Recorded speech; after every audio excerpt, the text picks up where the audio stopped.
Syria या शाम में तुर्की के सपोर्ट से जब हयात तहरीर अल शाम के लड़ाकों ने बशर अल असद का तख्ता पलटा तो लग रहा था कि तुर्की में सदर रजब तैयब एर्दोगान की लोकप्रियता या मकबूलियत में ज़बरदस्त इजाफा हो जाएगा।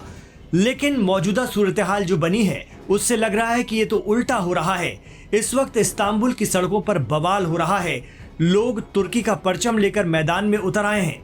कहा जा रहा है कि सीरिया या शाम में अबू मोहम्मद जौलानी को बैठाकर रेजिस्टेंस की सप्लाई लाइन रोकने वाले एर्दोगान पर वैसे ही फिलिस्तीन के लिए सॉफ्ट कॉर्नर रखने वाले अवाम नाराज थी।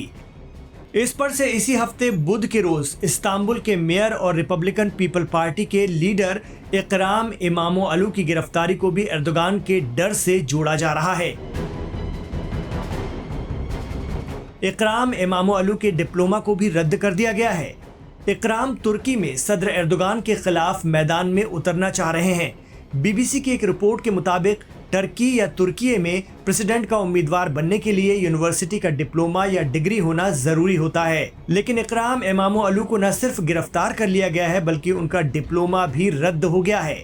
इसके बाद तो जैसे अवाम का गुस्सा फूट पड़ा और गजा के दर्द से दुखी तुर्की की अवाम को एर्दोगान की मुखालफत का मौका मिल गया है। लोग दिन और रात सड़कों पर बिता रहे हैं और इकराम इमामोअलू की रिहाई की मांग कर रहे हैं।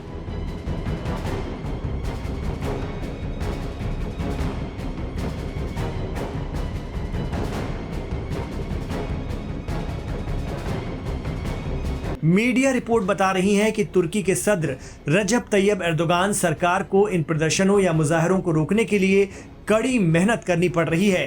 तुर्की में कई जगह पर सोशल मीडिया पर रोक लगाने की भी खबरें आ रही हैं। वहीं लोग बड़ी तादाद में इकट्ठा ना हो सकें इसके लिए इस्तांबुल समेत कई शहरों के मेट्रो स्टेशन भी बंद कर दिए गए हैं।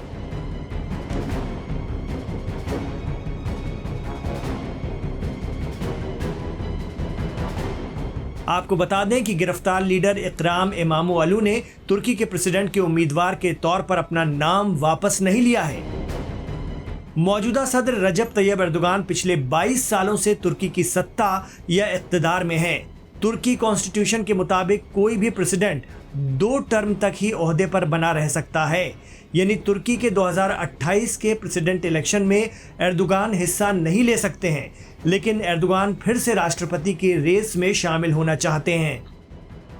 आरोप लगता है कि अमेरिका और इसराइल के लिए उन्होंने बशर अल असद का सीरिया में तख्ता पलट करवाया और इस वक्त सीरिया के नए क़ायद जौलानी एर्दोगान के खास माने जाते हैं। हम नहीं कहते, लेकिन एक्सपर्ट बताते हैं कि सीरिया में गजा की सप्लाई लाइन रोकने वाली जौलानी सरकार बैठ जाने के बाद अब बड़ी ताकतें तुर्की को भी डिस्टर्ब कराना चाहती हैं।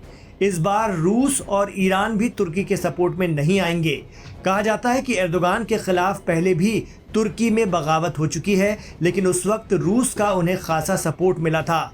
चर्चा है कि इस बार रूस भी एर्दोगान से नाराज है क्योंकि उन्होंने मना करने के बावजूद शाम में बशर अल असद का तख्ता पलट करवाया था HTS के जरिए। एक्सपर्ट ये भी बताते हैं कि तुर्की में अगर एर्दोगान कमज़ोर हुए तो अमेरिका और इसराइल से समर्थन लेने वाले कुर्द फिर से हावी हो जाएंगे और सीरिया के बाद तुर्की को डिस्टर्ब करने का ये सोचा समझा प्लान हो सकता है पश्चिमी देशों का। आप इस बात से कितना इत्तेफाक रखते हैं, हमें कमेंट बॉक्स पर ज़रूर बताएं।